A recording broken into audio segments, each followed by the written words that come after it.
শিলিগুড়ি চাম্পাসারে আয় না নাম হতে আমার ভক্ত বড় আর ভক্ত হতে ভক্তের পদ ধরে তাহলে যদি আমি এই মালা যদি গোবিন্দ চরণে যদি পরিয়ে দেই আর গোবিন্দ গলায় যদি পরিয়ে দেই গোবিন্দ সেবায় যদি লাগাই তাহলে ভক্তকে অপমাননা করা হলো। আরে মালা যদি আমি ভক্তকে যদি পরাই তাহলে গোবিন্দের সেবায় যে লাগলো না, যার সেবার জন্য নিয়ে এসেছি তার সেবায় যে লাগলো না, তাই বড় চিন্তায় পড়ে গেলেন তুলসী বৃন্দ সখিয়া। একটি মালা আমি কার বলে পরাই? এদিকে ভক্তকে অবমাননা করা হচ্ছে আর একদিকে মালাটি গোবিন্দ সেবায় লাগবে না। তাই বললেন বিচারও করিয়া মনে ভক্তি রস আস্বাদনে মধ্যস্থ শ্রী ভগবতী পুরাণ। বিচার করে আমাদের চলতে হবে, দেখতে হবে। তাই কি করলেন তিনি? ভগবান থাকতে কখনো কি ভক্ত তার ঘরে মালাকে পড়তে পারে? কখনোই পারে না।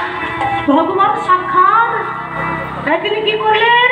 বিচার করে সুবলের সমর্পিল কৃষ্ণ বলে দিল, সুবলের সমর্পিল কৃষ্ণ বলে দিল, আজ সুবলের সমর্পিল কৃষ্ণ বলে দিল, সুবলের সমর্পিল কৃষ্ণ বলে দিল।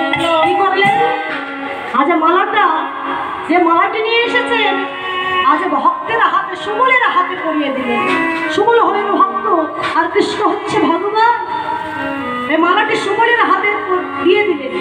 এবার সুবল সখা গোবিন্দের অঙ্গে গোবিন্দের গলে পরিয়ে দিলেন। তাই বলছে সুবলের সমর্পিল হরি হরি সমর্পিল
অবশ্যই গেলেন দুনয়নের নয়নের ধারা বইছে। অবশ হয়ে গিয়ে আজ ক্রন্দন করছে, মূর্ছিত হয়ে পড়লেন। প্রেমে চারিদিকে যায় অরুণ নয়ন ভাই অবশ্য হইল। আজ অবশ্য হয়ে আজ সুবলে যে বসেছিলেন রাধাকুণ্ডের তীরে তার শরীরে আজ মাথাটি দেখে আজ অবশ্যই আর এদিকে সুবল তা দেখে আজ হতভম্ব হয়ে প্রাণবন্ধ হবে গোবিন্দের আজ বাবা বদন্তি তুই আজ সুবল সখা বলছে কানাই, এই কানাই, ভাই কানাই তুই তো